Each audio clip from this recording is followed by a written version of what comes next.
नमस्कार मित्रों, आज मैं अपने इस वीडियो में आपका फिर से एक बार स्वागत करती हूँ। मैं आज आपको अंगूठे के बारे में बताने जा रही हूँ। हर व्यक्ति के अंगूठे में 3 रेखाएं होती हैं। अगर 2 होती हैं और नीचे के भाग के देखते हुए ऊपर अंगूठे का भाग अगर बड़ा होता है, वो व्यक्ति की इच्छा शक्ति बहुत मजबूत होती है।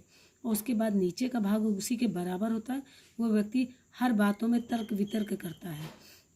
इस तरीके से अगर 3 रेखाएं होती, वो व्यक्ति नॉर्मल ज़िंदगी जीता है और वो धीमे धीमे उसके सारे कार्य बनते हैं।